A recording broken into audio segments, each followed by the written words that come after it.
નમસ્કાર ખેડૂત મિત્રો, મારું નામ છે યશ ઠુમર, તિરુપતિ એગ્રો સેન્ટર ગોંડલથી. કે ભાઈ જે પણ ખેડૂત મિત્રોએ ચોમાસું સિઝનની અંદર મગફળીનું ખેતી કરી છે અને મગફળીની અંદર જે છે એ 35થી લઈ અને 40 દિવસની થઈ ગઈ છે, ફૂયા બેહવા માંડ્યા છે, ફૂલ ઉઘડવા માંડ્યા છે, તેમજ અમુક જગ્યાએ જે આગતરી મગફળી છે તેની અંદર જે છે એ નખલા એટલે કે પોપટા થવાની શરૂઆત થઈ ગઈ છે. તો તેની અંદર ખેડૂત મિત્રોને ક્યાંક ને ક્યાંક મૂંઝવતો એવો પ્રશ્ન હોય છે કે ભાઈ યશભાઈ, આપણે એવું તે કયું ખાતર આપીએ કે જેનાથી આપણી મગફળીને જરૂરિયાત એવા બધા જ પ્રકારના પોષક તત્વો કે એ પોષક તત્વોનું એવું શું કામ હોય છે કે જેનાથી આપણું ઉત્પાદનમાં ક્યાંક ને ક્યાંક વધારો આવે. તો તેના માટેથી આજે આપણે વિડીયો બનાવવાના છીએ. તો આપણી ચેનલ ઉપર જે પણ ખેડૂત મિત્રો નવા છે તે આપણી ચેનલને લાઇક કરે, તેમજ આપણા આ જે ચેનલ છે એને સબસ્ક્રાઈબ કરે, તેમજ આપણા વિડીયોને લાઇક કરે.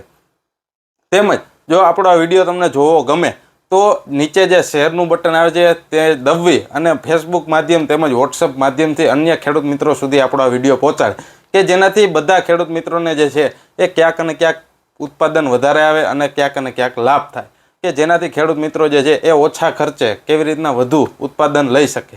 તો વાત કરવાની છે કે ભાઈ મગફળીના પાકની અંદર કયા એવા મુખ્ય તત્વો કે જેની જરૂર વધારે પ્રમાણમાં રહેતી હોય છે. તો વાત કરીએ મગફળીના પાકને કયા કયા તત્વોની મુખ્યત્વે જરૂર પડે છે, તો એમાંનું એક તત્વ જે છે એ આવે છે નાઇટ્રોજન. તો નાઇટ્રોજન જે છે એ મૂળની અંદર જે ગાંઠો હોય છે, આપણી જેટલી વધારે ગાંઠ હોય છે એટલો જ જે જમીનની અંદરથી તેમજ હવાની અંદરથી જે નાઇટ્રોજન ફિક્સેશન કરી અને પોતે જ પોતાનો ખોરાક એટલે કે નાઇટ્રોજન લઈ લે છે. ત્યારબાદ આપણે વાત કરીએ ફોસ્ફરસ તત્વની. તો ફોસ્ફરસથી શું થશે?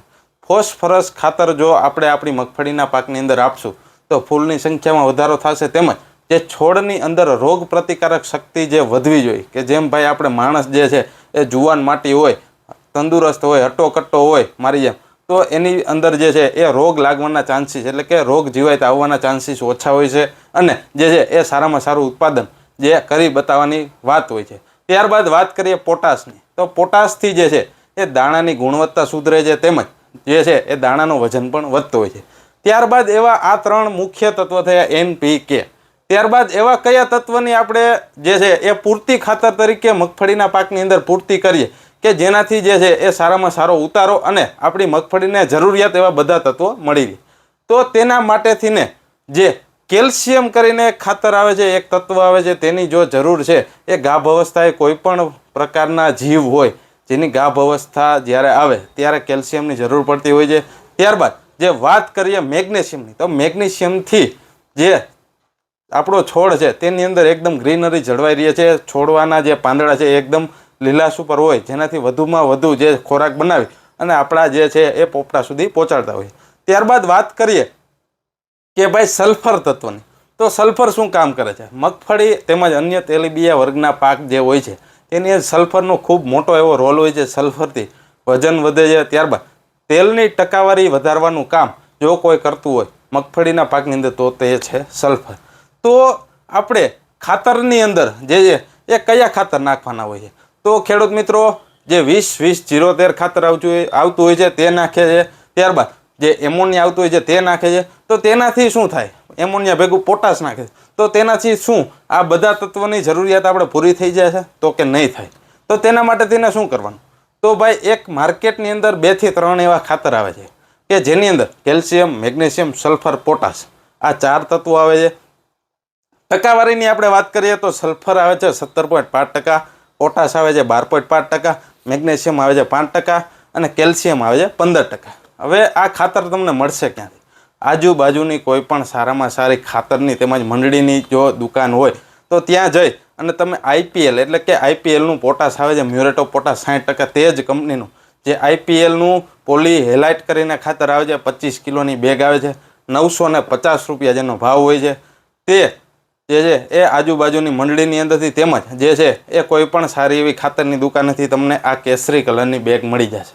આનું ફોર્મ્યુલેશન કયું આવે છે વાત કરીએ તો આ જે આવે છે એ એકદમ ભૂકા સ્વરૂપે આવે છે. એમોનિયાનું જેમ ભૂકો હોય એ જ રીતના આનો ભૂકો છે. જો તમે એમોનિયા નાખવાનું વિચારતા હોય તો એમોનિયાની સાથે તમે આ મિક્સ કરી શકો છો. હવે ડોઝની વાત કરીએ, ડોઝ કેટલો રાખવાનો? તો ડોઝ જે છે એ વીઘે 10 થી લઈ અને 12 કિલો સુધી તમે ડોઝ રાખી શકો છો. 25 કિલોની બેગ આવે છે તેને 2 થી 2.5 વીઘાની અંદર આપણે નાખવાની છે પૂરતી ખાતર જ્યારે નાખતા હોય ત્યારે. ત્યારબાદ જે ન્યુટ્રી ફીડ કરીને એક કંપની જે તેનું ટેટ્રા સલ્ફેટ આવે છે તેની અંદર પણ સેમ ટકાવારી છે, સેમ કન્ટેન્ટ છે, કન્ટેન્ટમાં કાંઈ ફેર નથી, સેમ ટકાવારી જે તમને દેખાતું હશે. તો આનું ફોર્મ્યુલેશન જે છે એકદમ દાણેદાર આવે છે. જે 20-20-0-13 તેમજ અન્ય કોઈ પણ જે NPK વાળા ખાતર નાખતા હોય તેની સાથે જો વીઘે 10 થી લઈ અને 12 કિલો નાખશો, એકરે 20 થી 25 કિલોનું માપ રાખી અને નાખશો તો ખૂબ સારું પરિણામ મગફળીના ઉત્પાદનની અંદર મળશે. કારણ કે આની અંદર 4 એવા મેજર તત્વો આવે છે કે જેની મગફળી જે પોપટા થતા હોય, ગાભ અવસ્થા હોય ત્યારે ખૂબ જરૂર પડે છે. તો દરેક ખેડૂત મિત્રો કેલ્શિયમ, મેગ્નેશિયમ, પોટાશ અને સલ્ફર આ અલગ અલગ તત્વો ભેગા કરી અને આપણી મગફળીની અંદર નાખવા, એના કરતાં એક આ ખાતર લઈ લેવાનું છે અને એની સાથે 20-20-0-13 મિક્સ કરી અને ઉડાડી દેવાનું છે. 20-20-0-13નો ડોઝની વાત કરીએ કેટલું રાખવાનું, તો 10 થી લઈ અને 15 કિલો 20-20-0-13, તેની સાથે 10 થી 12 કિલો જે ટેટ્રા સલ્ફેટ અથવા તો પોલીએલાઇટ, આ બંનેમાંથી કોઈ પણ એક તમે રાખી શકો છો. જો તમે એમોનિયા નાખવાનું વિચારતા હોય તો મારી ભલામણ પોલીએલાઇટની છે, તેમજ જો તમે કોઈ પણ દાણેદાર ખાતર નાખવાનું વિચારતા હોય તો આપણી ભલામણ જે છે એ ટેટ્રા સલ્ફેટની. તો દરેક ખેડૂત મિત્રો જરૂરથી વાપરો અને અન્ય કોઈ પણ માહિતી જોઈતી હોય તો ઉપર અથવા તો નીચે આપણા નંબર આપેલા છે તેમાં આપણો સંપર્ક કરો. આભાર.